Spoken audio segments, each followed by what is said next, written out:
बहुत समय पहले की बात है। हिमालय की तलहटी में एक शांत और सुरम्य गांव आबाद था। गांव की सीमा पर एक घना जंगल फैला हुआ था और उसी जंगल की गहराई में एक महान साधु स्वामी निर्मलानंद वर्षों से अपनी कठिन तपस्या में लीन थे। वह अत्यंत ज्ञानी, विनम्र और त्याग की प्रतिमूर्ति थे। लोग दूर दूर से उनके दर्शन के लिए आते थे, उनकी पवित्रता से प्रेरणा पाते थे। पर साधु बहुत कम बोलते थे, उनका मौन ही उनकी वाणी थी। उसी गांव में एक गरीब परिवार में एक सुंदर, सरल हृदय और बुद्धिमती कुंवारी लड़की रहती थी। उसका नाम था गौरी। गौरी हर दिन सुबह भोर से पहले उठ जाती, जंगल से शुद्ध जल और सूखी लकड़ियां लाती, घर के कामों में अपनी माँ का हाथ बटाती और शाम को गांव की छोटी बच्चियों को निस्वार्थ भाव से शिक्षा देती थी। उसकी सादगी और लगन ने उसे गांव में सभी का प्रिय बना दिया था, सिवाय उन कुछ लोगों के जो उसकी बढ़ती लोकप्रियता और निश्चल स्वभाव से ईर्ष्या करते थे। आरोप, अन्याय की अग्नि। एक दिन गांव में एक ऐसी घटना घट गई जिसने पूरे गांव में अशांति फैला दी। एक धनी व्यापारी के घर से उसके कीमती गहनों की चोरी हो गई। पूरा गांव स्तब्ध था। जब चोर का पता लगाने के लिए पूछताछ शुरू हुई तो किसी ने, शायद अपनी ईर्ष्या के वशीभूत होकर, एक झूठी गवाही दी कि गौरी रोज साधु के पास जाती है और वही चोरी के गहने वहां छिपाए गए हैं। गांव वाले, जो पहले से ही गौरी की सुंदरता और उसकी बढ़ती लोकप्रियता से कहीं न कहीं ईर्ष्या करते थे, उन्होंने बिना सोचे समझे इस आरोप को सच मान लिया। कानाफूसी शुरू हो गई और जल्द ही ये फुसफुसाहट जोरदार आवाज में बदल गई। एक कुंवारी लड़की का हर रोज जंगल जाना, वो भी एक साधु के पास, जरूर कुछ छिपा है। ये तो चरित्रहीनता है।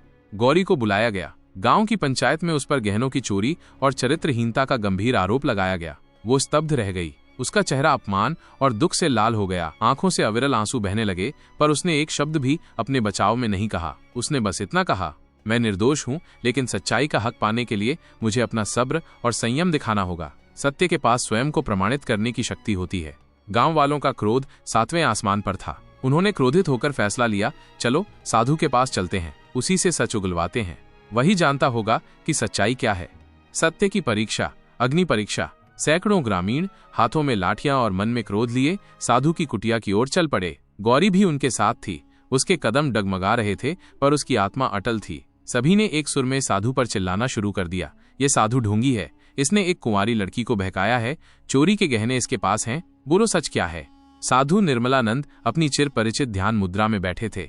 उन्होंने धीरे से अपनी आंखें खोली, शांतिपूर्वक भीड़ को देखा और फिर उनकी दृष्टि गौरी पर ठहरी, जिसकी आंखों में अश्रु थे पर चेहरे पर दृढ़ता। बोलो साधु, क्या गौरी रोज तुम्हारे पास आती है? क्या चोरी के गहने तुम्हारे पास हैं? भीड़ ने फिर से पूछा।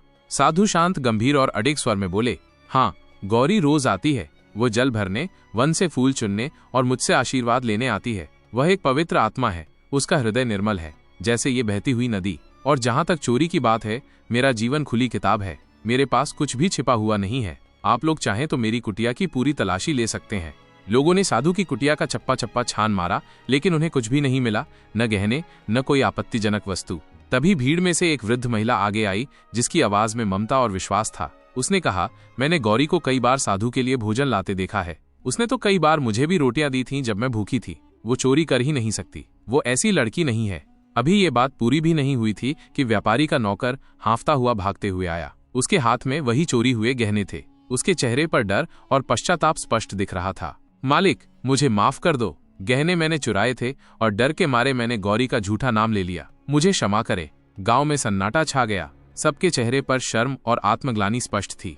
हक की घोषणा, आत्मबल की विजय। सभी लोगों ने शर्म से अपने सिर झुका लिए। उन्हें अपनी हेस्टी जजमेंट और गौरी पर किए गए अन्याय का एहसास हुआ। गौरी चुपचाप खड़ी रही। उसकी आंखों से अब आंसू नहीं, बल्कि आत्मबल और सत्य की चमक झलक रही थी। वो जानती थी कि उसका हक सिर्फ कहने से नहीं मिलता, बल्कि उसे साबित करने से मिलता है। साधु ने कहा, आज इस लड़की ने सबको सिखा दिया है कि सच्चाई खुद को साबित करने के लिए धैर्य और वक्त मांगती है, लेकिन उसका हक कोई नहीं छीन सकता। सत्य को दबाया जा सकता है, पर मिटाया नहीं जा सकता। साधु ने आगे कहा, हक केवल दौलत या ताकत से नहीं, बल्कि संयम, चरित्र, ईमानदारी और आत्मबल से पाया जाता है। सच्चा हक वो है जिसे आपकी अंतरात्मा स्वीकार करे, न कि समाज का कोई आरोप। गांव वालों ने गौरी से हाथ जोड़कर क्षमा मांगी। उसी दिन से गौरी गांव की बेटियों को पढ़ाने और उन्हें आत्मबल सिखाने लगी। उसने उन्हें सिखाया कि कैसे चुनौतियों का सामना करना है और अपने हक के लिए लड़ना है। साधु ने भी घोषणा की, गौरी जैसी बेटियां